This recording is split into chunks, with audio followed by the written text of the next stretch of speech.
Et la deuxième partie des interventions d'aujourd'hui va porter sur la dimension sociale des violences basées sur le genre.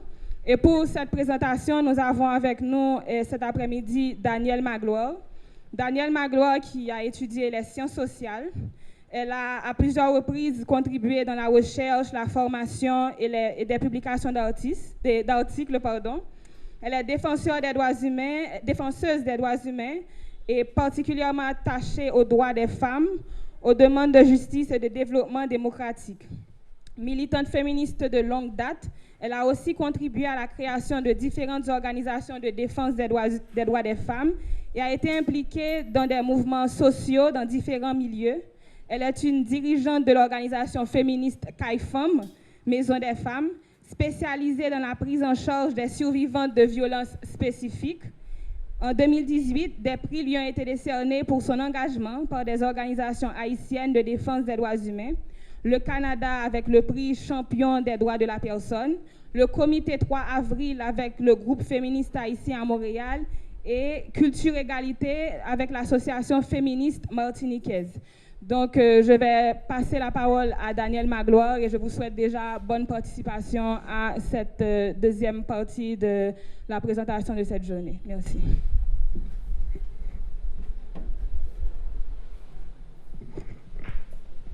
Bonjour tout le monde. Donc, la présentation que je vais faire, c'est moi dans une approche sociologique. C'est ça mes compétences en tant que sociologue et en particulier en sociologie et du droit.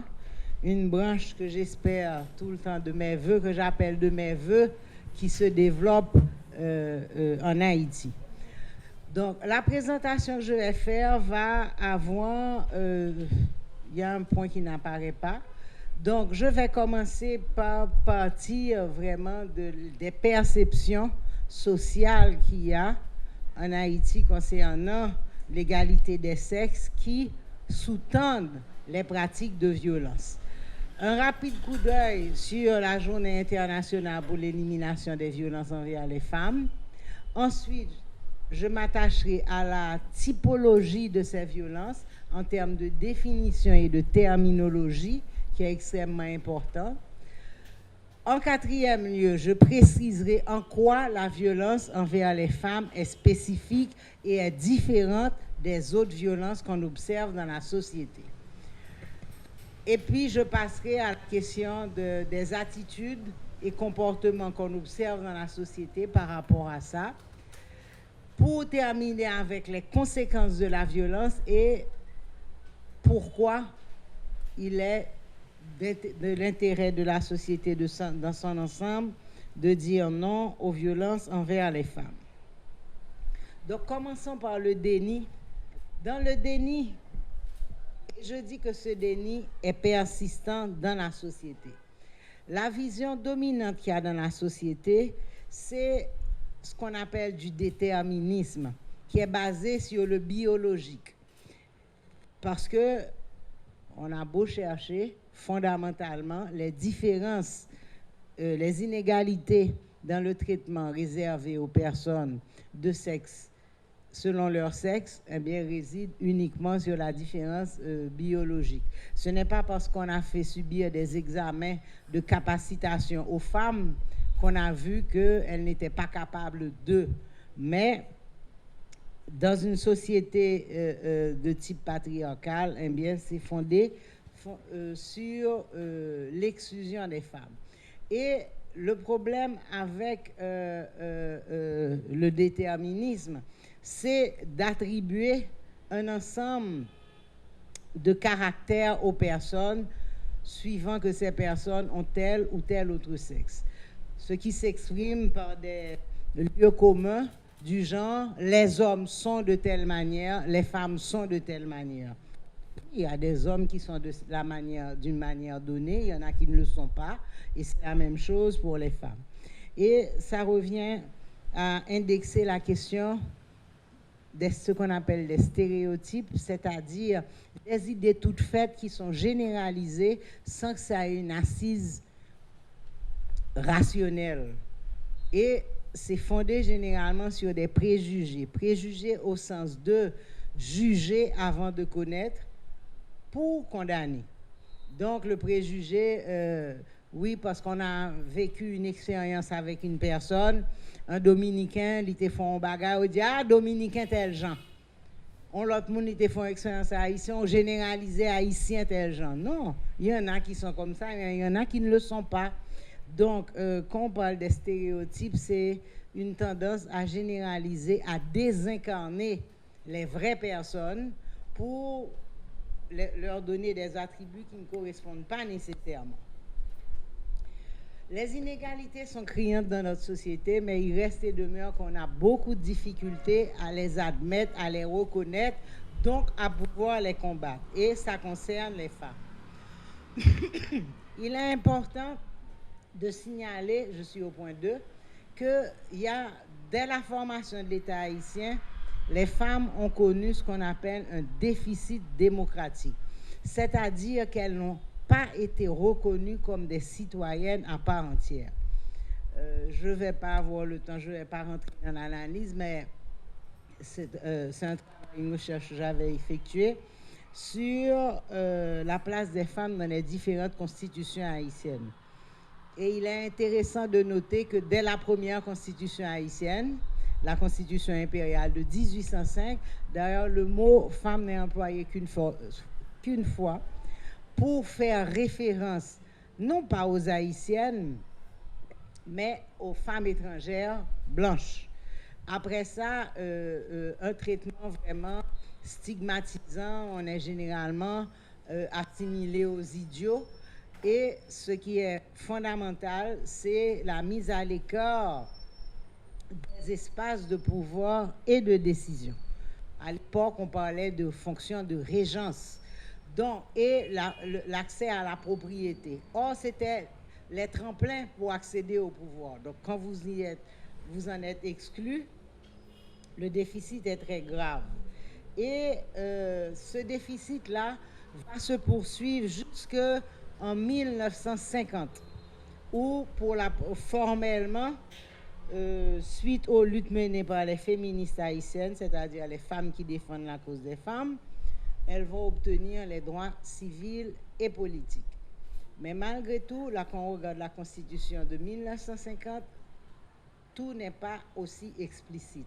Il faudra attendre la Constitution de 1987 pour que l'égalité entre hommes et femmes soit proclamée de manière univoque et qui va être enrichie avec dans la Constitution de 1987 qui est amendée. Ce qui est important de bien comprendre, je suis au point 3, c'est les caractéristiques de la société haïtienne. La société haïtienne est une société d'obédience patriarcale. Cependant, par rapport à la référence à d'autres sociétés, il y a des apparences trompeuses qui pourraient laisser croire que ce n'est pas le cas. Le fait que quand vous promenez dans les rues, les femmes sont présentes. D'ailleurs, quand on dit marchand en Haïti, on dit femmes. Parce que la grande majorité des personnes qui s'adonnent à cette activité sont des personnes de sexe féminin. On se réfère aussi, pour nier ça, le fait que les femmes ont un taux élevé d'activité économique dans le pays, qui tourne autour de 47% à peu près. Et c'est l'un des taux les plus élevés de la région Amérique. Autre caractéristique dans le travail des femmes haïtiennes, le fait que les femmes n'ont pas un mouvement de rentrée et de retrait sur le marché du travail parce qu'elles deviennent mères. D'autant plus que nous n'avons pas de filets sociaux, donc quand les gens font des enfants, eh bien, le temps de prendre. Et en fonction du milieu, un repos plus ou moins court, mais les gens ne s'arrêtent pas comme on voit dans les sociétés industrialisées où une femme va dire « je prends 2 ans, 3 ans pour élever mes enfants ». Comme les conditions sont extrêmement précaires pour la grande majorité, au contraire, Lorsqu'on petit monde c'est le ça, on comprend pour dégager, pour soit ajouter, parce qu'il y a une autre bouche à nourrir. Et puis l'autre élément auquel on se réfère, c'est que bon, pour le bon fonctionnement de la société, il faut se partager des tâches, il faut que les femmes quand même s'occupent de certaines choses pour que ça fonctionne.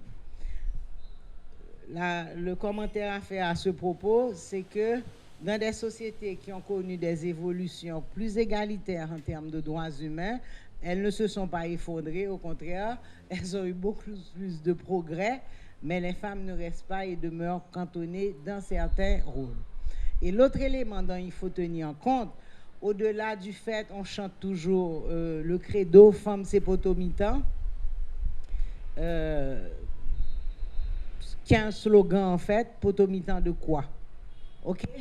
Parce que quand on regarde tout ce qui compte dans la société haïtienne, le pouvoir, là où les décisions se prennent, la détention de capital, eh ben, elle ne représente rien. Le fait de pouvoir décider dans Kailan, oui, est-ce que je vais acheter du riz la crête ou bien du riz madame Gougous, c'est ma jodia et petit m'a fait, oui, mais ça n'influe pas sur la marge du pays ni sur la marge du monde. Les grandes décisions générales ne reviennent pas aux femmes. Donc, au fait, le slogan Femme c'est potomitan, qui peut être flatteur, parce que dans une société où on est tout le temps décrié, quand finalement, on petit parole positive, on comprend que les gens s'y accrochent. Mais quand on analyse ce que ça recouvre en réalité, c'est une position qui confère plus de devoirs que de droits. D'autant plus que quand on parle des ressources, les ressources économiques, financières, éducatives et j'en passe, les femmes ont un accès nettement moindre. Et ça, ce n'est pas une opinion. Les statistiques sont là pour l'établir. Quand on regarde, par exemple, la détention des biens, et il y a une étude récente qui a été faite il y a 1 an et demi par la DGI sur le genre dans le foncier, eh bien, on voit la part des femmes propriétaires, on voit le déséquilibre qui existe à ce niveau. Donc ça, c'est les perceptions et le fait pour pouvoir penser qu'en Haïti, on échapperait à ça.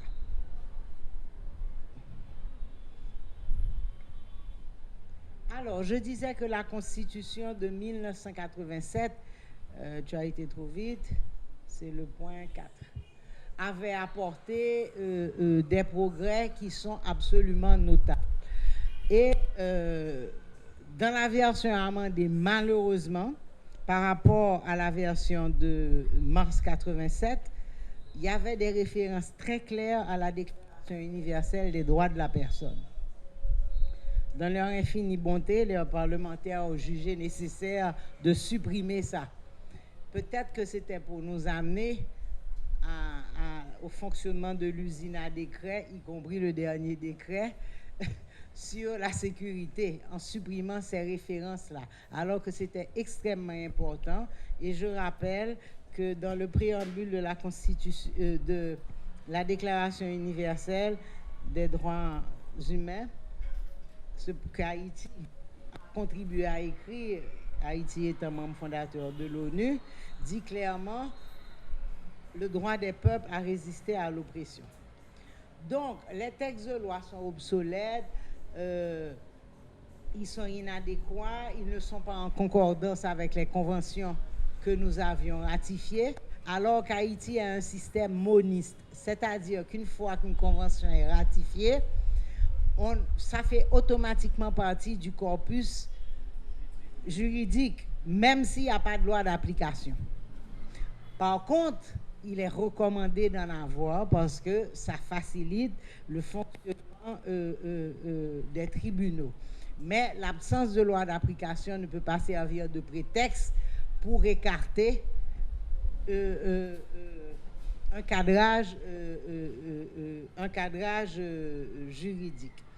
Je rappelle pour mémoire que nos codes sont vraiment très anciens et c'est des codes coloniaux d'ailleurs, puisque Et c'est ça qui est intéressant, moi, comme sociologue, sur lequel je me penche, c'est de voir que Haïti fait une révolution anti-esclavagiste, la seule qui aboutisse dans le monde.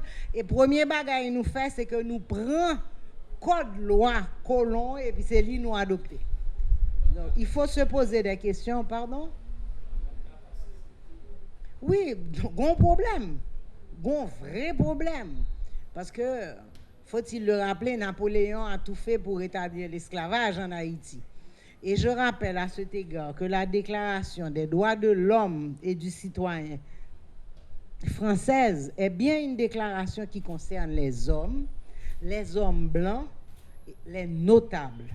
Parce qu'à cette époque-là, je rappelle que le Code noir, qui est une loi, est en vigueur, donc c'est une chose légale pour le pays, l'empire colonial.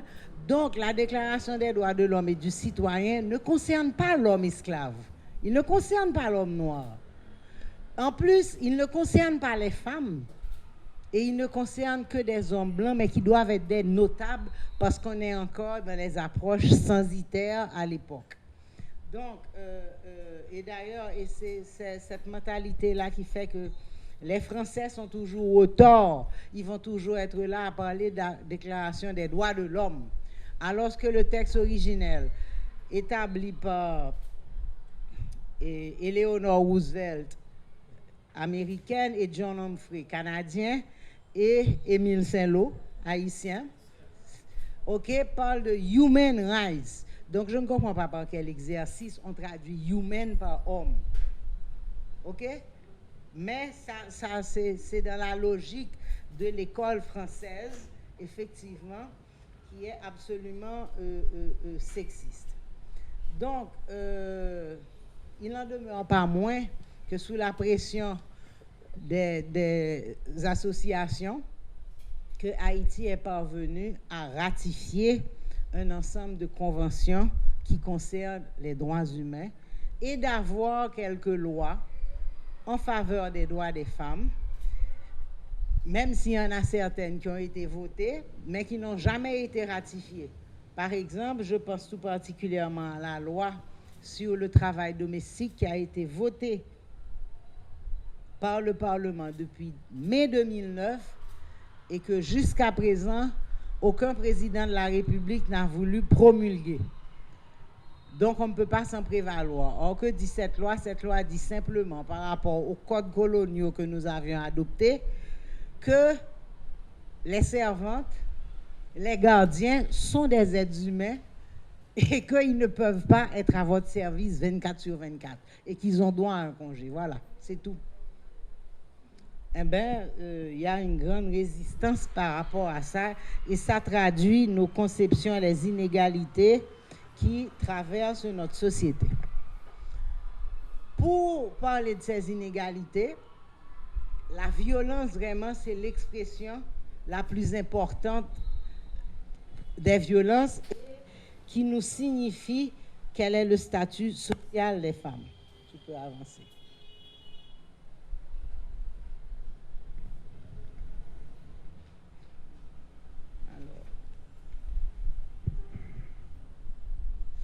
Alors, rapidement, quelques mots sur le 25 novembre. La première chose qu'il faut dire, le fait que nous disposons de chartes de droits humains, ça constitue un progrès énorme pour l'humanité tout entière. Et c'est pour ça qu'il faut bien dater les choses. On ne peut pas apprécier le passé avec les lunettes d'aujourd'hui. La compréhension, la connaissance, l'appréhension que nous avons de ce que sont les droits humains. Ça n'a pas toujours été comme ça. Par exemple, si on parle de droits des enfants, pendant longtemps, les gens trouvent normal, c'est vrai qu'il faut un droit tout yo. Non, ou fait mon pas un droit tout. Mais ça, c'est des conceptions modernes des rapports entre les êtres humains, ça évolue. C'est pour ça que dans l'appréciation des événements historiques, on peut les signaler, mais il faut tenir compte de à quelle époque on se trouvait et comment les choses étaient perçues. Donc, dès qu'on parle de droits de la personne, il y a d'une part les obligations de l'État Et l'une des obligations les plus importantes, c'est ce qu'on appelle donner effet, c'est-à-dire s'assurer de l'application, de l'applicabilité et de l'application des dispositions qui sont prévues pour que ça me monter en parole, en papier qui est écrit, créton en côté. Deuxième élément extrêmement important, c'est les droits et les devoirs des citoyennes et des citoyens. Souvent, on insiste beaucoup sur les droits, à mon sens, pas assez sur les devoirs. Or, c'est un binôme. Et ce que j'ai oublié de noter là, élément qui concerne aussi bien les individus que l'État, c'est la responsabilité. Il y a une responsabilité étatique, mais les citoyens et les citoyennes ont également des responsabilités. Les droits de la personne étant été reconnus, chaque fois qu'il y a une catégorie de personnes qui s'identifient à cette charte fondamentale, cette catégorie peut se mobiliser pour faire comprendre ses droits spécifiques.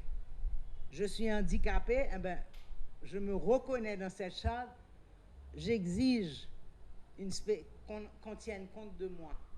OK? Quand on parle de droits spécifiques, on n'est pas en train de parler de droits réservés à une catégorie. Simplement de droits auxquels on doit accorder une attention particulière en raison du fait de la situation objective de ces personnes.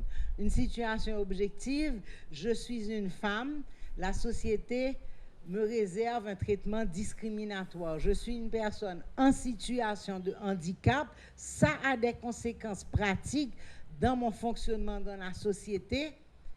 Par exemple, le droit d'accès que les personnes à mobilité réduite réclament, c'est la spécificité. Mais le problème de l'accès est valable pour tout le monde. Mais en tenant compte de la situation particulière, on voit les besoins de cette catégorie-là et c'est ça qui est important. Donc, quand on parle des droits spécifiques des femmes, on n'est pas en train de dire que les femmes ont des droits que les hommes n'auraient pas. Tout le monde a droit à la santé. Par contre, il y a des besoins spécifiques pour les femmes, oui. Puisque nous sommes des femmes, c'est nous qui enfantons, nous portons les enfants, oui, en matière de santé, on a besoin de services particuliers, gynécologiques, obstétriques, etc. En oncologie, on a des besoins particuliers parce que nous avons un utérus, nous sommes sujets à certaines maladies, etc. Donc, les droits spécifiques ne signifient pas qu'on en a plus, ça signifie qu'on tient compte de la condition de cette personne, de cette catégorie de personnes en particulier. Et ce n'est pas pour les femmes seulement, on peut tenir compte de la condition paysanne, la condition ouvrière, la condition enseignante, etc. OK, le fait de reconnaître que ça a l'air, quand on dit ça au XXIe siècle, d'une aberration, mais ça n'a pas toujours été le cas, parce que de la même manière que pendant longtemps, l'Occident chrétien s'était interrogé, est-ce que les Noirs avaient une âme? On s'était beaucoup posé la question aussi pour les femmes. OK? Donc, c'est en ce sens que ça a été un changement fondamental que moi, j'appelle une révolution, mais en marche. Elle est en marche parce que, à date, elle est inachevée. Ce que les travaux pour comprendre les inégalités dans la société ont montré, c'est de venir avec le concept des rapports sociaux de sexe. C'est-à-dire, c'est comment les rapports s'établissent, comment ils sont distribués dans la société de manière inégale et hiérarchisée. Non seulement il y a déséquilibré, mais il y a tout un étalage, un échelonnage qui font qu'il y a des gens, en l'occurrence par rapport à la catégorie de sexe, qui sont au bas de l'échelle, et d'autres qui n'ont que le mérite d'être de sexe masculin, qui sont au haut de l'échelle. Et cette distribution concerne notamment le travail, ce qu'on appelle la division sexuelle du travail, où le travail, globalement, est réparti selon le sexe de la personne. Rapidement, je signale que quand on parle de travail, tout d'abord, travail ne signifie pas salaire. La preuve, nos ancêtres travaillaient très dur, mais c'était quoi leur salaire mensuel? Les esclaves n'étaient pas payés. Donc, travail, il ne faut pas confondre travail avec nécessairement salaire, puisque le travail forcé existe, ou de travail qu'on fait bénévolement. La deuxième chose, c'est les types de travail. Il y a ce qu'on appelle le travail qui est lié à la reproduction, donc qui se passe dans le foyer, qui généralement, ce travail-là n'est pas rémunéré. Il y a le travail de la production directement, et puis il y a un type de travail extrêmement important dans une société, c'est ce qu'on appelle le travail communautaire ou le travail lié à la collectivité. Un exemple rapidement, par exemple, là c'est fait Saint-Patron non zone, n'a pas un pile monde, particulièrement des mesdames, mobilisées pour organiser, faire préparation, décoration, messieurs à occuper musique, etc. C'est du travail pour la collectivité. C'est aussi la mobilisation qu'on peut, entre guillemets, pour servir, parce que beaucoup ne le font pas pour servir, pour être travaillé au niveau des collectivités territoriales. Mais là aussi, on va observer une différence dans les fonctions de prestige. Par exemple, en premier dame, monsieur, vous décorez l'église pour bagaille, préparer, manger, capé, mais coup discours a fait sous podium, non, vous pas du tout. OK? Sauf quand elles ont la chance d'être mairesses.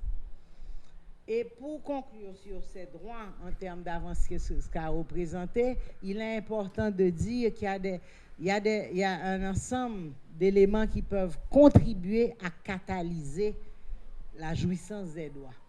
Parmi ces éléments, il y a les plaidoyers, pas des plaidoiries, mais des plaidoyers. Plaidoyer veut dire faire la promotion et défendre. Plaidoyer veut dire revendiquer et proposer. C'est ça la différence entre plaidoyer et revendication. On ne se contente pas de revendiquer, on analyse une situation et on propose des solutions. Et c'est ça la beauté de l'exercice.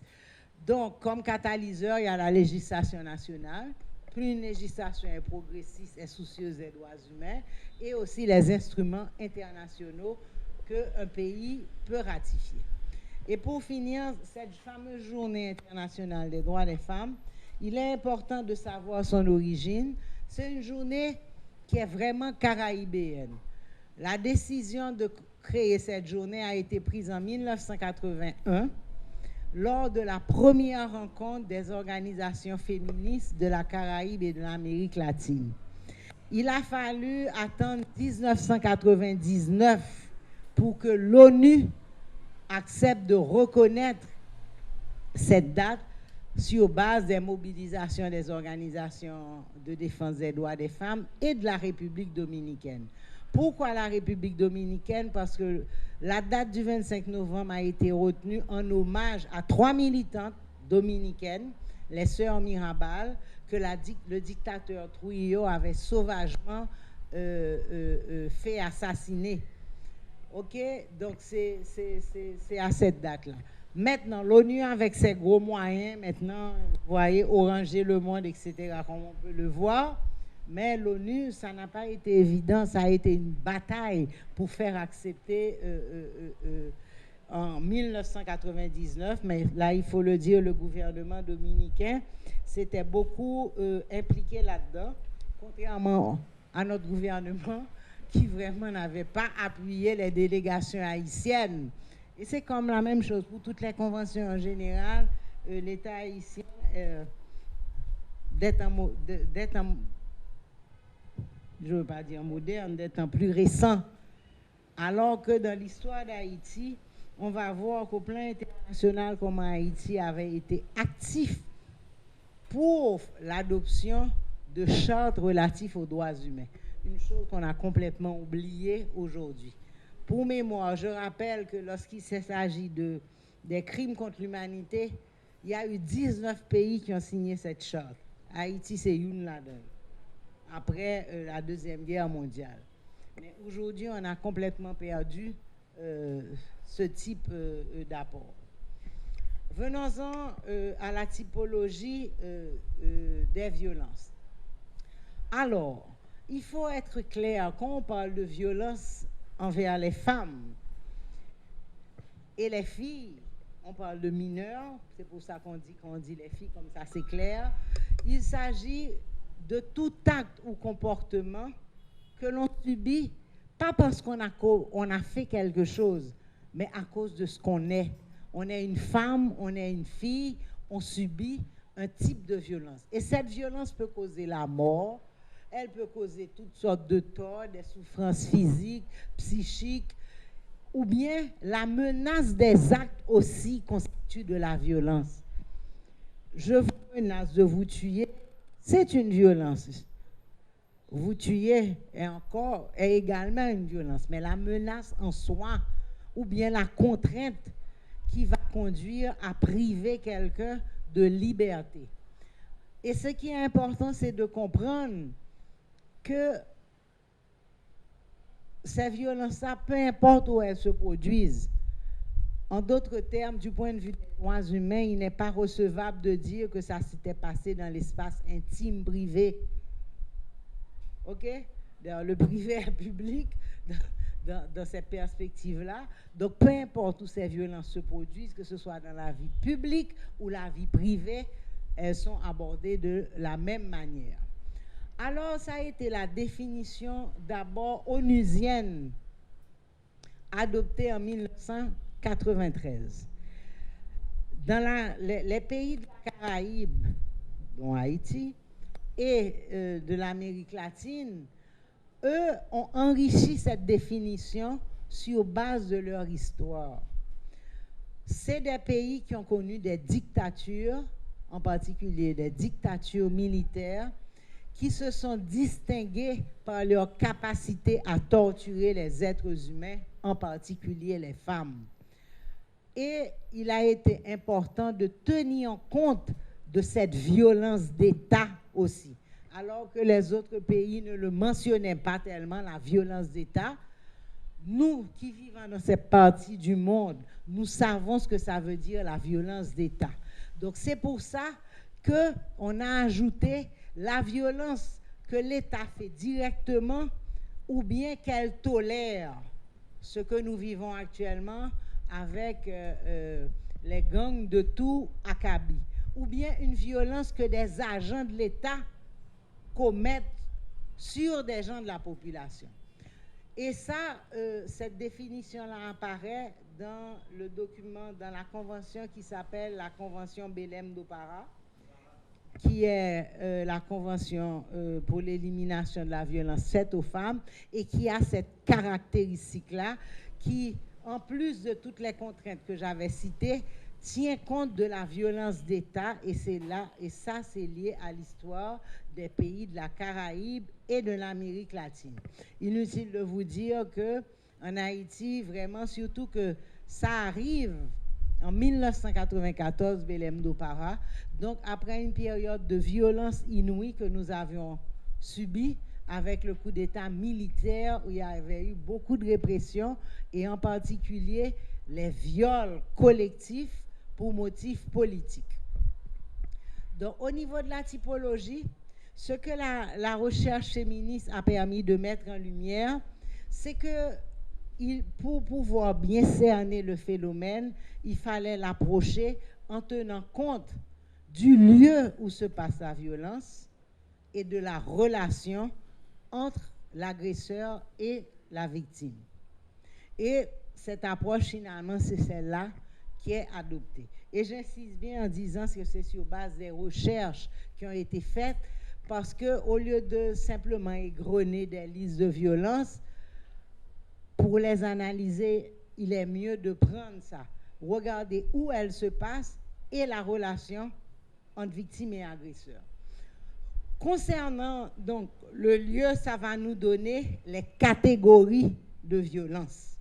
Les catégories de violence, elles sont, une violence peut être familiale, conjugale, civile ou publique. Et ce vocabulaire, cette terminologie est extrêmement importante de la connaître. Quand on parle de la violence familiale, c'est la violence entre les membres d'une même famille, sauf les conjoints ou ex-conjoints. Sauf les conjoints et conjointes ou ex-conjoints. OK? Donc, c'est entre les parents et les enfants, entre les enfants, ou bien un autre membre de la famille. Et dans cette perspective de droit, on considère, c'est pas uniquement les liens de sang qui comptent. Les gens qui vivent sous le même toit sont réputés être des parents. OK? Faire partie de la famille. Donc, ce n'est pas le lien biologique en tant que tel qui prédomine. La violence conjugale, c'est la violence qui concerne les conjoints ou ex-conjoints. Alors, vous noterez que j'emploie le terme conjoint, qui est un terme générique, OK, qui désigne toutes les formes d'union. En Haïti, la grande majorité de la population est inscrite dans une forme d'union coutumière qui est le plaçage. Le plaçage, c'est le mariage coutumier. C'est la même chose, sauf que vous pas signé un papier devant officier d'état civil. Le mariage, c'est l'union civile. Et il y a d'autres formes d'union. La troisième, donc par ordre d'importance, c'est le plaçage. Le mariage, où on est vraiment à peu près autour de 20% seulement de la population, donc c'est vraiment pas représentatif. Et ce qu'on appelle le vivre avec. La différence de vivre avec, c'est une union où chacun des conjoints a sa propre résidence. OK? Mais on se voit régulièrement, on comprend en général, nèg lan gen kaili, on comprend madame nan ret nan kay nan ti moun yo partagé les dépenses pour les soins de la famille, etc., les repas, mais chaque monde nan content yo. Donc la violence conjugale, c'est entre conjoint ou ex-conjoint. Ça veut dire, même si on n'est pas ensemble, mais que cette violence-là survient entre ces deux personnes-là, c'est de la violence conjugale. La violence civile, c'est une violence qui va concerner des gens qui n'ont pas des liens de parenté. Par exemple, comme on observe là, ce qui peut se passer avec les attaques des gangs armés, des personnes inconnues ou bien qu'on est incapable de retrouver. On l'appelle aussi violence communautaire. Et la dernière catégorie, ce qu'on appelle la violence publique. Public n'est pas dans le sens de voie publique. Public est dans le sens d'autorité publique. C'est la violence exercée par l'État ou ses agents dans l'exercice de leurs fonctions. Et ça, il est important de tenir compte de cette expression dans l'exercice de leurs fonctions. Par exemple, moi j'étais un policier qui était madame ni non parlant pile à son voisinage yo goumé monsieur atteint dans tap dormi il sorti il rentré il patasoué tout le monde. C'est de la violence, mais il n'est pas dans le cadre de l'exercice de ses fonctions. Là, c'est le mari, le père de famille dans le quartier. C'est pas la même chose. Sauf qu'en Haïti, nous avons un léger, grave problème, c'est que la plupart des agents de l'État ne font pas la différence entre quand ils sont dans l'exercice de leurs fonctions et quand ils ne le sont pas. Ça, c'est plutôt un problème très... Ouais, il dit, un policier sous machine, il a besoin de passer, c'est pas là, il parle là comme la police qui sous route, non? Mais il pensait que des pour chef ou chef tout le temps, on doit faire n'importe qui bagaille. Donc, ça reste un problème. Donc, ça, c'est les catégories de violence. Violence familiale, au sein de la famille, sans les conjoints. La violence conjugale, qui concerne uniquement conjoints et ex-conjoints. La violence civile ou communautaire. Et puis, la violence publique, c'est-à-dire du fait d'agents de l'État ou de l'État lui en tant que tel. Et puis maintenant, dans toutes ces catégories, dans ces catégories-là, la violence peut prendre diverses formes. Il n'y a pas une forme qu'on peut dire qui est attribuable à à une catégorie. OK? La violence physique, eh ben, un agent de l'État capable de battre monde, il est capable de violer monde, il est capable de faire abus de pouvoir, etc. Donc la violence physique, donc il va avoir, qui concerne le corps. La violence psychologique, c'est vraiment toutes les pressions qui mettent les gens. Bon, je ne m'y attends pas parce que vous avez eu Nathalie qui a fait la présentation pour vous. La violence sexuelle qui recouvre l'inceste, le viol, la tentative de viol, le harcèlement sexuel.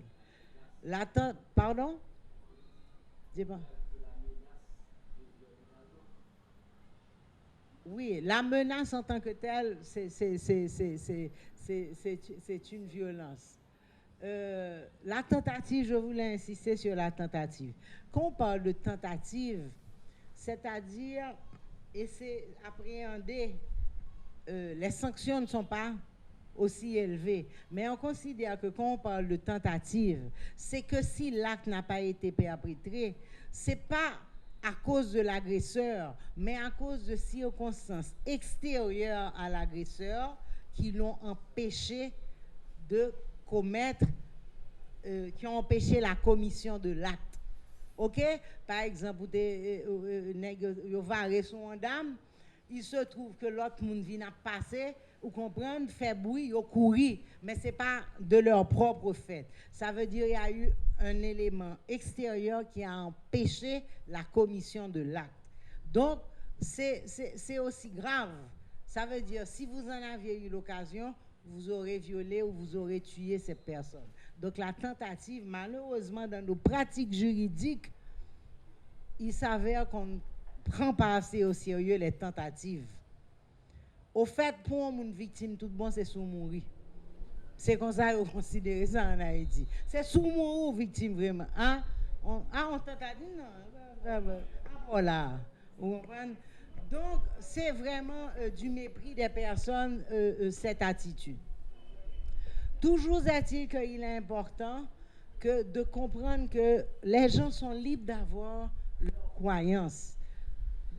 On ne va pas discuter de ça. Par contre, ça ne peut pas servir de base pour expliquer la violence envers les gens.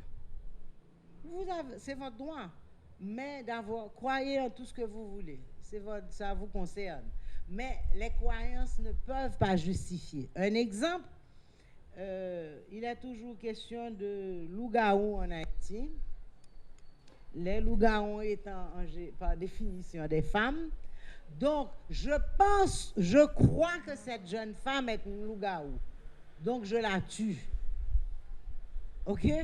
Donc, non, il y a un problème avec ça. Cela dit, vous voulez penser ça, le droit n'est pas là pour dire aux gens de changer de manière de penser, mais il est là pour empêcher aux gens d'agir n'importe comment. Mais maintenant, comment vous voulez penser, c'est ça, ça vous regarde.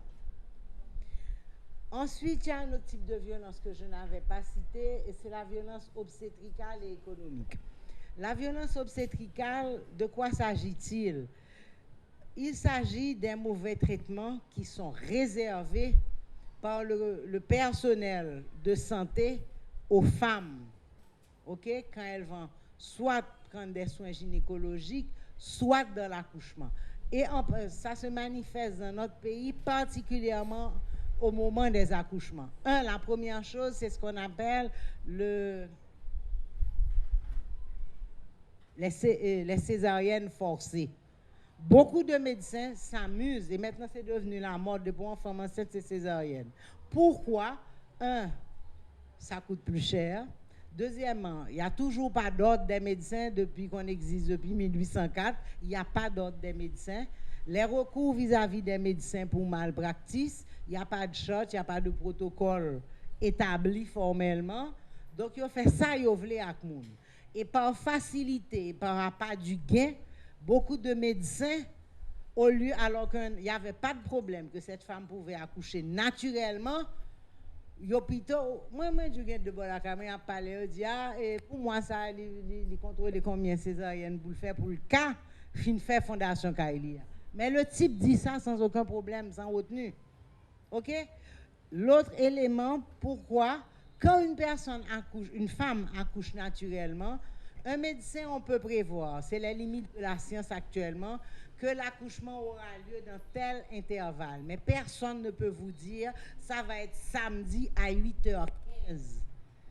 Donc, la facilité pour les médecins quand c'est une césarienne, c'est eux qui déterminent, les planifier, puisque c'est une opération, les planifier, m'a fait césarienne ça, dimanche à telle heure, etc.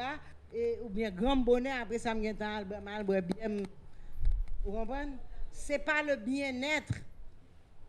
Donc, quand on parle de violation des droits humains, tout ça est là-dedans. Et en particulier pour les femmes pauvres, comment on les traite. Et c'est aussi bien les médecins, les infirmières, les auxiliaires. Quand les gens sont pauvres, dès que ces gens se plaignent, vous avez vu les reportages, ils battent, ils jouent, ils disent gros bêtises. Alors que si vous avez les moyens, vous êtes à l'hôpital du canapé vert, quand on a payé un paquet de bons services qu'on va finir pour qui ça. Madame Madeleine, ne pleurez pas, ça va aller, prends cœur. Oh, vous voulez un petit jus? L'autre là même, il dit règle bêtise. Donc, mais c'est ça nos réalités sociales. C'est ça nos réalités sociales.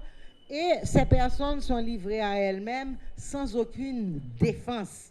Sauf les deux peu, les trois tondus qui décident et mal, on est très peu, s'occuper de ces personnes-là.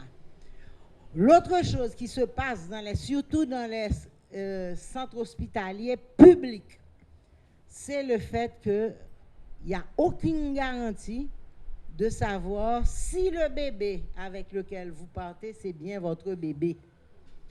Parce que souvent, ça fait mon nom, ni qu'à coucher, yo pressé, vous comprenez? Déjà, pas de l'eau dans la salle côté où on va coucher. Il y a les à Timoun.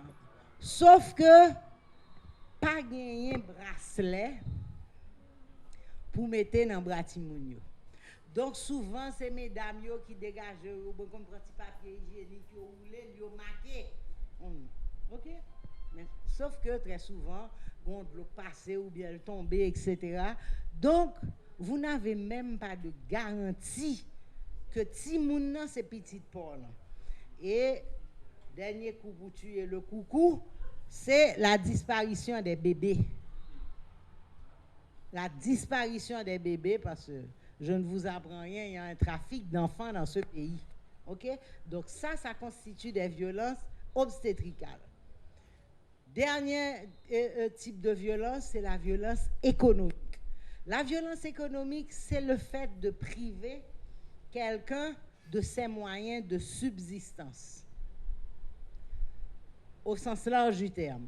Par exemple, mon petit business ou craser ou bouler. OK? Matériel li gen pour le travail là ou détruire. Or c'est ces outils ça qui permettent de faire 10 gouttes là pour le vivre. Ou bien quand il était ou craser comme on voit le spectacle désolant comme si tout le monde qui était dans la cité de Dieu c'est eux qui te gang là. Vous comprenez? Donc on détruit tout le monde. Autre manifestation aussi dans les relations entre conjoints ou ex-conjoints, c'est le fait de ne pas respecter ses engagements, ses obligations. Par exemple, on en compte à madame, peut-être ça, lui-même, il pas gen kob nan men pour punir nous pas bail ou gen kob là oui, mon pas bail li pour manger pas fait pour ti moun yo pas fait. Ou bien so gen pour payer pour l'école là, pas payer, yo voye ti moun nan ali. Donc toutes ces formes de pression, c'est des violences économiques, c'est-à-dire que la personne ou bien saisit de moun ou saisit comme moun non ou bien là yo saisit papier en moun. Et malheureusement, le manque d'informations font que les gens rentrent dans des conflits qu'on pourrait éviter dans la mesure, par exemple, acte de naissance ou acte de mariage. Ah oui, lycée. Oui, mais c'est pas grave. Si je suis éduqué, informé, je sais que je peux aller chercher un extrait. On peut vous donner autant d'extraits. Seul bail qui retourne, c'est Korbou. Si chaque semaine nous avons besoin d'extraits, il y a baoul. Mais en général, les gens ne savent pas ça. Et l'ignorance, vraiment, c'est un grand moyen de domination des autres. Moun nan pas qu'on nous après moun nan a crase école oui nèg là saisi Baptiste Timounio oui voilà ou pral refond l'autre vous comprenez surtout qu'on y a là depuis a fort gen référence ou pas même besoin de déplacer archive a voyer pour aller dans comment relé m'a connait Soje Express m'a connait comment relé a mais en général les gens ne savent pas. OK mais plus les populations sont défavorisées pas simplement économique, on est défavorisé en termes d'éducation, en termes d'accès à la connaissance et à l'information, ce qui permet aux pillageurs de tout bord qui pas manquer de toujours faire de l'argent sur les autres. Donc, voilà les catégories. Donc, je rappelle simplement que cette analyse a permis, et quand vous voyez qu'on les présente comme ça, c'est très clair pour pouvoir qualifier les violences auxquelles on a affaire, que c'est ça que les recherches ont permis de développer cette typologie-là qui permet de traiter, d'identifier. Parce qu'on n'identifie pas bien de quoi est-ce qu'il s'agit, on n'est pas bien aiguillé pour savoir, par exemple, à quel texte de loi je dois me référer. Donc, apprendre à catégoriser, apprendre la typologie des violences est extrêmement important. Ce qu'il est important de comprendre, donc, quand on parle de violence envers les femmes, c'est une violence que je subis parce que je suis une femme. Si je n'étais pas une femme, je n'aurais pas subi ce type de violence. Toutes les violences subies ne sont pas des violences ciblant les femmes. Cette violence doit me cibler parce que je suis une personne de sexe féminin. OK? Et cette violence, eh bien, on la rencontre dans toutes les sociétés où la question du pouvoir, mais le pouvoir sûr, parce qu'il y a deux concepts du pouvoir. Le pouvoir qui est le pouvoir intérieur que chaque personne peut avoir sur elle-même en termes de se construire, de développer ses capacités, et le pouvoir exercé sur autrui. En Haïti, on méconnaît le pouvoir généralement. Ce qui nous intéresse, c'est le pouvoir qu'on exerce sur la population. Et sous monde qui bon côté là, il suffit de se rendre dans l'administration publique. On planton, on comprend que personne ne va jamais m'occuper, que chef est méprisé, mais où elle l'emporte là, soit besoin là, bon, le petit chef a toujours un intérêt à essayer de se manifester sur les autres et pour perpétrer des abus de pouvoir. Donc, ces violences-là ciblent les femmes parce qu'elles sont des personnes de sexe féminin. C'est comme l'exclusion. Lorsque les portes de l'école étaient fermées en Haïti pour les femmes, c'est pas parce que tu fait toute fille en Haïti par son examen et puis comme crétine yo une pas réussi, c'est uniquement parce que yo t'es fille yo joue l'école. Même Jean on est gen droit analphabète mais cas président en Haïti. Il était cas président en Haïti. On se rappelle à l'école toutes les blagues, pas vrai, sur Antoine Simon particulièrement.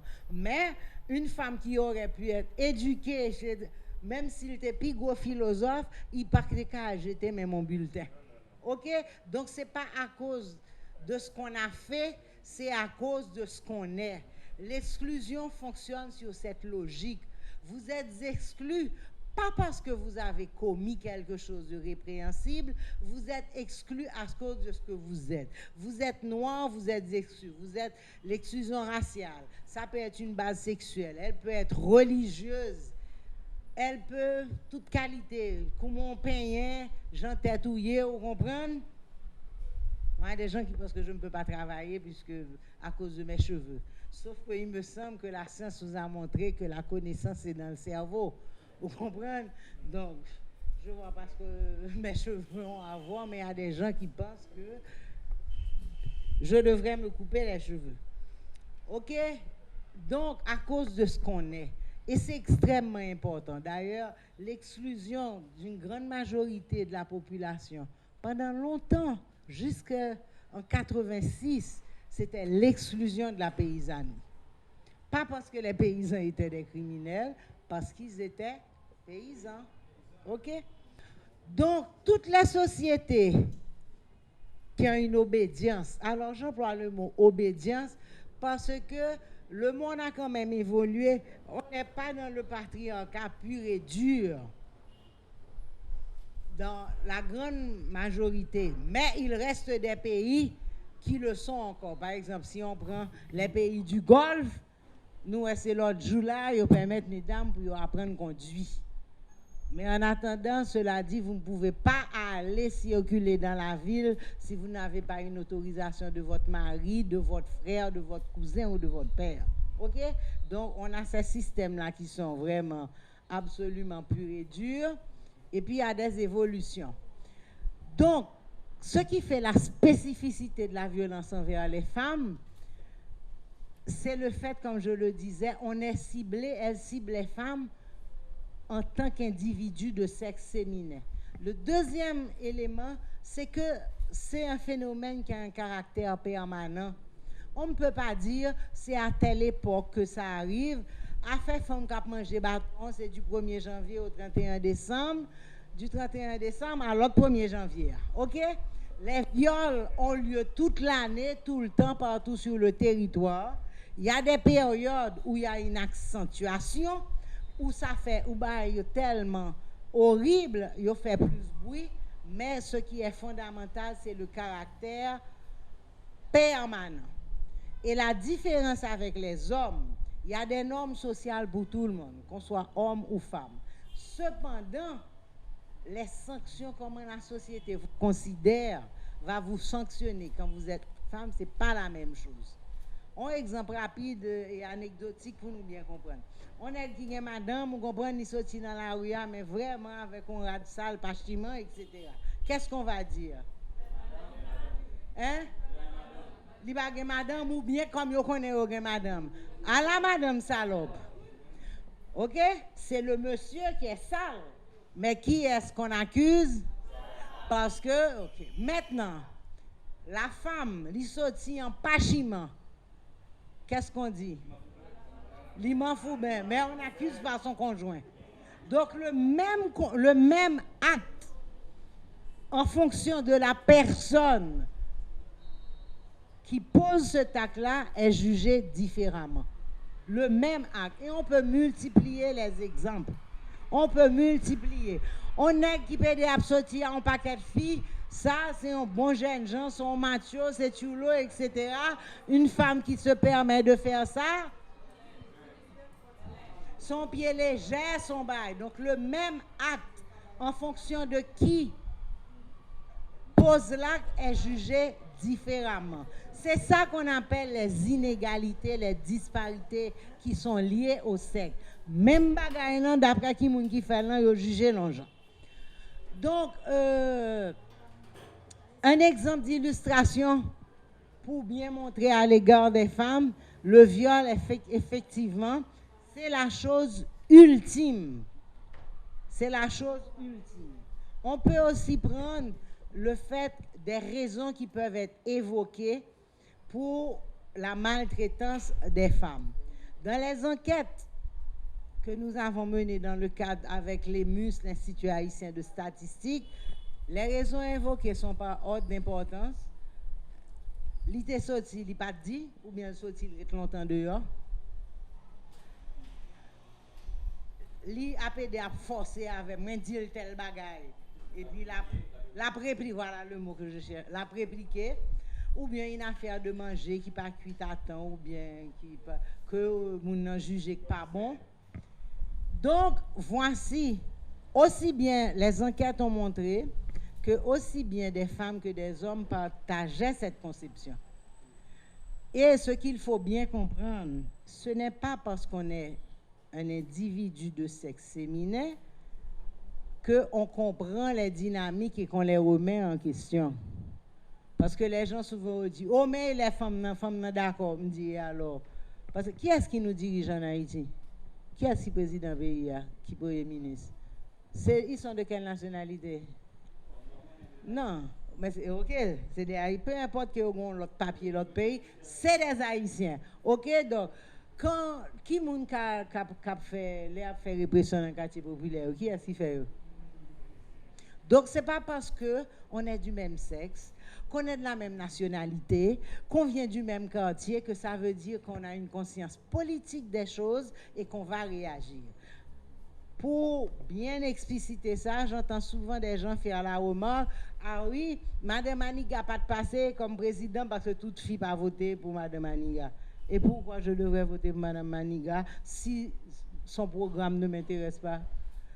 Donc, mais quand les gens disent ça, inconsciemment, ils véhiculent un stéréotype. Comme quoi? Comme son femme, ce qui nous intéresse, c'est que cette personne ait un corps qui ressemble au nôtre. Je n'ai pas besoin qu'on salle poter dans diakout li, salle pas poter dans diakout. En d'autres termes, on dit aux femmes qu'elles n'ont pas de cervelle pour réfléchir et pour choisir. Mais la question n'est jamais posée aux hommes. Je ne vous apprends rien. D'ailleurs, on l'a moins quantité qui fait former encore, quantité de partis politiques qui gagnent dans le pays. Ça peut être passé John époque de John, parce que vous n'avez pas ça. OK? Parti politique. Si c'était sur base du sexe qu'on votait pour quelqu'un, il y aurait un seul parti politique en Haïti, un seul candidat et tous les hommes voteraient pour un seul candidat. Laissez élection, t'as coûté nous 10 gouttes. Vous comprenez? Nous va coûter tout comme ça. Donc, le choix n'est pas lié au sexe. Et le fait d'appartenir à un groupe social, à une catégorie de sexe, ne signifie pas qu'on est prêt à défendre les intérêts. Quand nous regardons notre Parlement, d'où viennent la majorité des gens? Moi, quand je regarde, je ne vois pas les bourgeois au Parlement haïtien. Donc, qui est-ce qui est dans le Parlement? Ça y est fait pour la population. Donc, ce n'est pas, et c'est ça qui est extrêmement important. Et ça doit être appliqué quand on analyse la situation des femmes, ne pas venir bassiner les femmes. Ah oui, c'est ton femme, ça a été fait. Donc, nous supposons Michel Bennett de matin candidat, il faut qu'on vote bourré d'elle, comme son femme n'est. Non, on choisit par rapport à l'option moun présentée qui a intéressé ou pas intéressé. Donc, dans la spécificité de la violence, j'ai rappelé la permanence, comment elle s'exprimait, les raisons qui sont généralement invoquées pour ça. Et la dernière chose, c'est des conceptions. Il y a un lien qui est établi entre virilité et violence. Et ça s'illustre beaucoup à travers les pratiques langagières. La manière de parler des relations sexuelles. Moi plus men, moi chire quand qu'est-ce c'est vraiment un vocabulaire violent qui assimile le pénis à une arme. Et on peut multiplier les exemples. Et il est difficile, et c'est quelque chose pour asseoir notre humanité que comme société, nous avons besoin de développer. Nous n'avons pas un langage sexuel respectueux ni tendre. C'est uniquement toujours quelque chose d'extrêmement violent, ok? D'extrêmement violent. Toutes les pratiques langagières que on croquait, vous comprenez, c'est jamais. Et par contre, remarquez bien, ce langage concernant les relations sexuelles, c'est un langage éminemment masculin. C'est les hommes qui parlent comme ça. Mesdames, yo pas jamais dit m'chire Nathalie, m'craser comme qu'est-ce non. C'est aussi un problème, ça veut dire il n'y a pas, en tout cas, au stade de mes connaissances, je n'en ai pas trouvé de manière ouverte.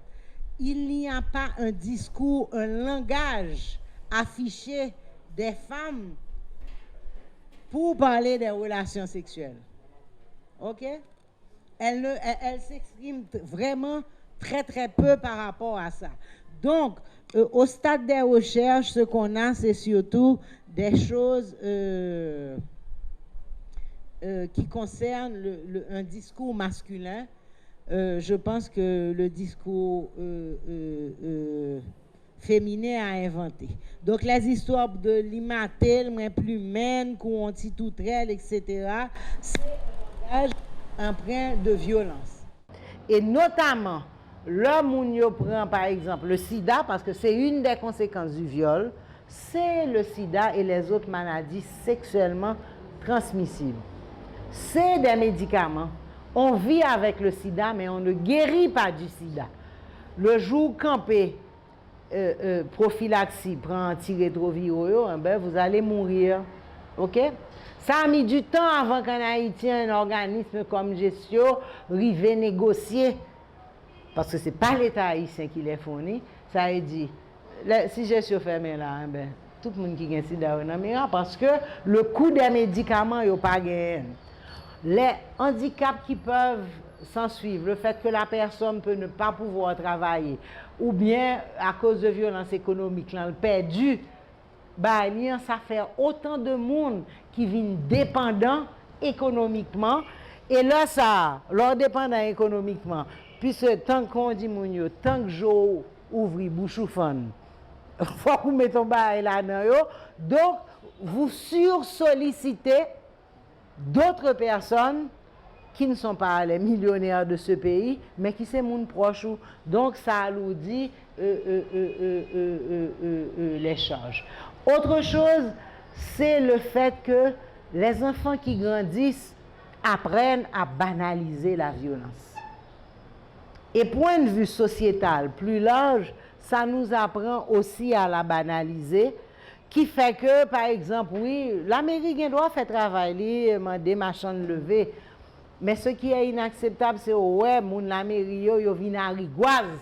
Et puis, il y a coup de rigoise, et pour un machin, il a pris. Oh, quand je me suis frappé fort.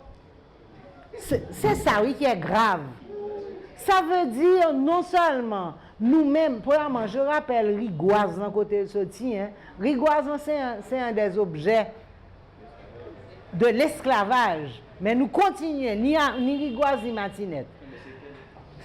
OK, mais c'est plus que des séquelles, ils sont bien présents et on continue. Ni moun k'ap servi avec l'an k'ap baili, vous comprenez? Ni moun k'ap prendre. À ce moment-là, comment une société qui se comporte comme ça peut-elle être étonnée de la violence d'État? Comment peut-elle être équipée mentalement et intellectuellement pour refuser de la dictature dans un pays? C'est ça, oui, les conséquences sociétales. C'est les vraies questions. Comment peut-on arriver à ça? Et c'est sur ça que je vais terminer, c'est de dire comment une société qui ne réfléchit pas sur la violence, ce que ça veut dire, peut-elle arriver à dire que les rapports politiques doivent se passer sans violence? Comment peut-elle penser que les rapports entre les gouvernants et les gouvernés peuvent se passer sans violence? Et nous nous rendons compte, avec les crises que nous vivons, que de plus en plus, rien n'est pas passé sans violence. C'est terrible, même quand des gens décident d'organiser une manifestation, eux-mêmes, elles veulent être pacifiques, mais toute la journée, il faut que nous bouler, nous craser. Oui, un peuple a le droit de contester ses dirigeants, mais leur bouler seul l'école qui gagne, secondaire qui gagne Marigoua, expliquez-moi qui met les présidents. Sauf que le problème, ou bien le centre de santé, sauf que vous n'en avez plus, qu'on brûle des tribunaux, parce qu'on est mauvais. Mais qui est-ce qui a des papiers dans les tribunaux? Ce n'est pas les justiciables? C'est les justiciables, oui. Or, on est dans cette spirale-là où c'est une fureur, où il n'y a pas nécessairement de réflexion, où on voit que les gangs armés avec leurs exactions, c'est vraiment irrationnel. Ça veut dire dans tout pays, là, des gens kidnapper des gens. En général, si c'est pour rançon, il faut que c'est des gens millionnaires pour prendre. Mais là, pour on marchand bon arrière, cap saucisse. Donc, on est dans une violence aussi gratuite. Donc, on n'est pas vraiment, c'est pas une revendication politique. Quand on voit les négocier, kidnapper, on dit oui, ou t'es arrêté tant d'aigle la guerre, ça n'a rien à voir. On est dans un déferlement de fureur et ça, le grand risque pour notre société, en n'y réfléchissant pas, en ne disant pas non, c'est d'accepter notre déshumanisation. Merci. Oh.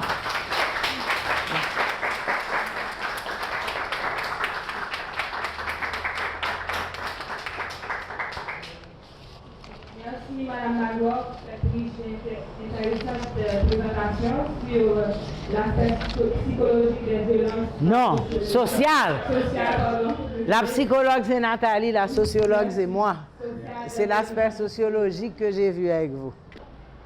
Se référant à la définition que vous venez de donner pour la violence économique, vous venez de la définir par le fait de priver quelqu'un de ses moyens de subsistance.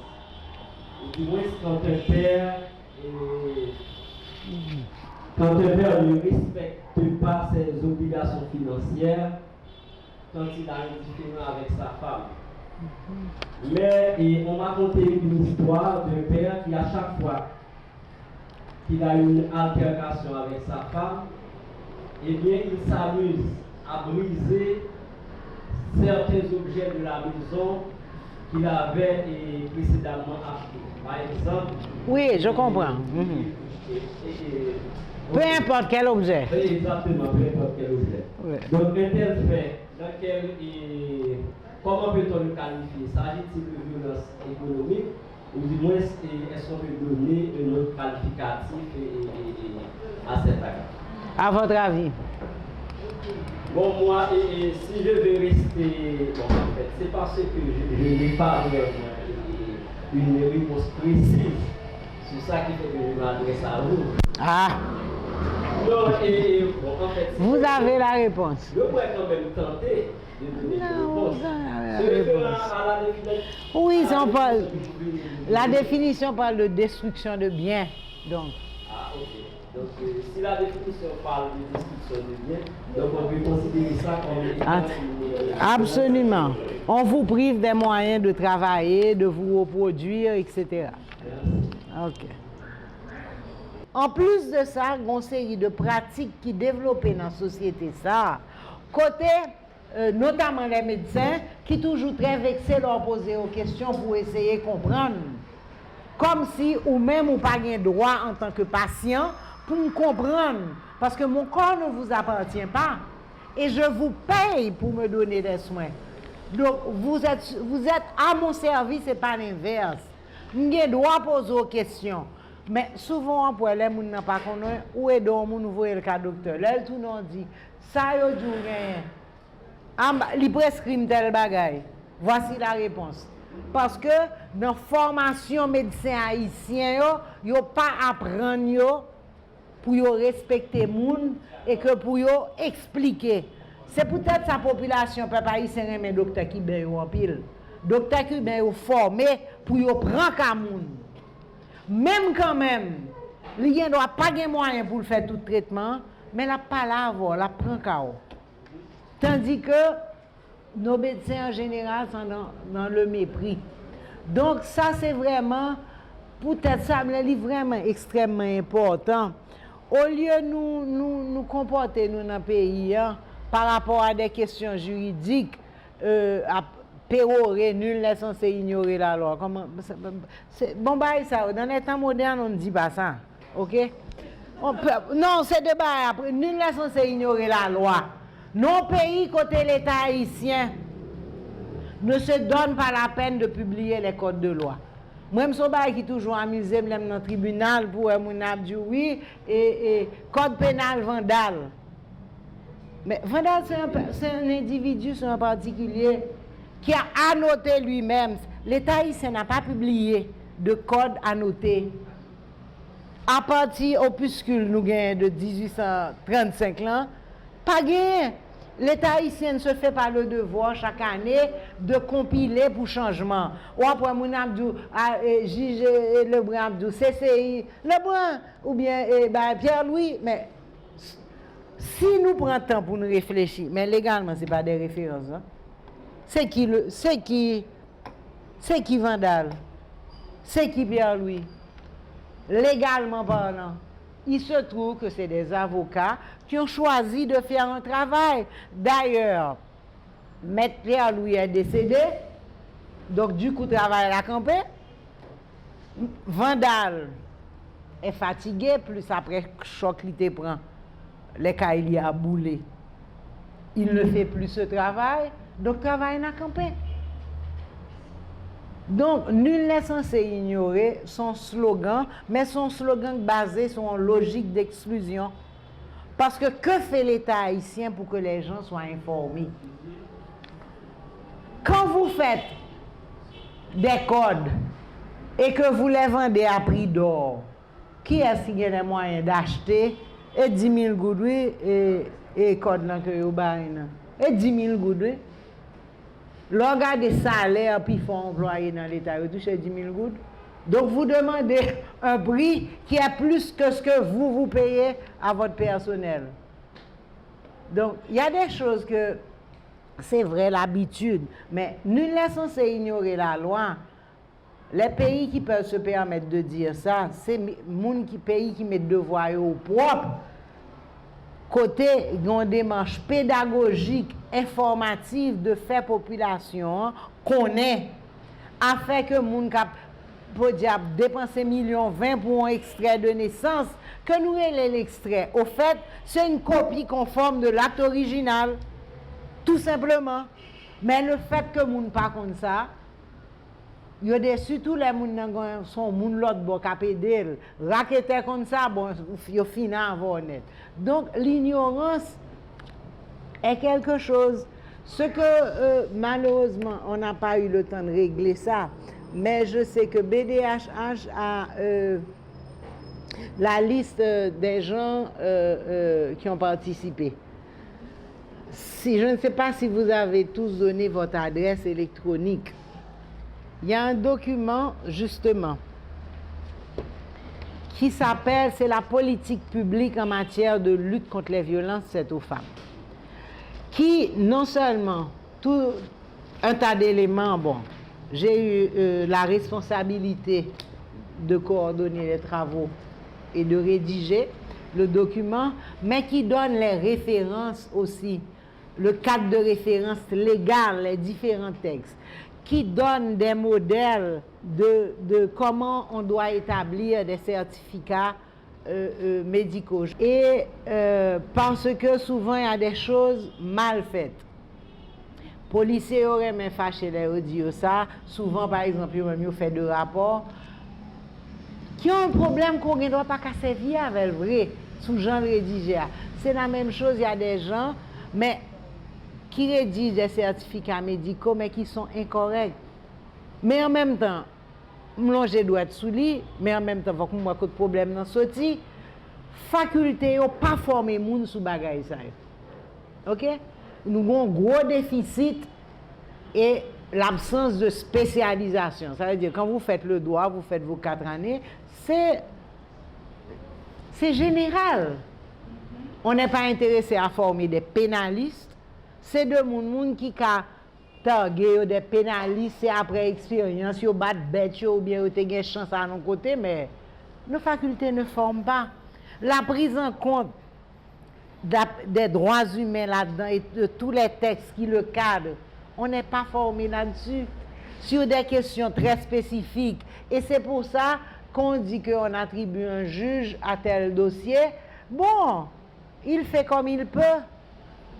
D'après compréhension, d'autant plus que dans notre système, Mais c'est normal puisque c'est code colonial à l'époque, une série de bagailles qui pas existé, qu'il n'y a pas d'équipe d'enquêteurs qui travaille avec les tribunaux. Il n'y en a pas. En général, qui est le juge travaille avec qui, hein? Il a un greffier avec lui. Et qui d'autre? Mais ça en sérieux. Et on connaît le profil des greffiers. Donc tout ça, c'est vraiment des manquements qui ne nous permettent pas d'accéder à la justice. Mais il faut dire aussi que dans le milieu, il y a beaucoup de résistance au changement. Comment voulez-vous que je suis partie civile, mais je ne peux pas avoir accès à mon dossier, avoir copie? C'est garder, pour avoir copier de bagaille à la main. Alors que ça veut dire, les parties concernées, vous ne pouvez pas avoir au dossier que l'autre partie a déposé. Vous comprenez, toutes bases sont secrets. Mais ça répond à une logique. Et malheureusement, je trouve que dans la profession, on ne remet pas en cause un ensemble de choses. Nous avons une loi sous l'appel pénal, combien d'articles il y a? Ok, que Jean-Claude Duvalier avait dû faire sous la pression de l'international, à l'époque Carter, qui est insuffisante.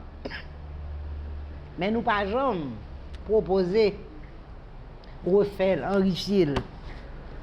On se contente de ce qu'il y a, Jolière.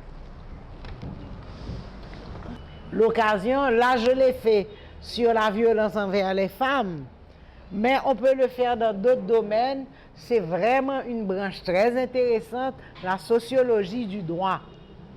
On n'a pas besoin d'être avocat. On parle beaucoup de juristes, avoir une compréhension des textes juridiques, mais pouvoir les analyser et de voir ce que, là où il y a des problèmes ou là il n'y a pas. En tout cas, merci de m'avoir prêté de votre attention. Je sais que tout le monde est fatigué. Eh bien, je vous souhaite bonne continuation et bon travail. Merci.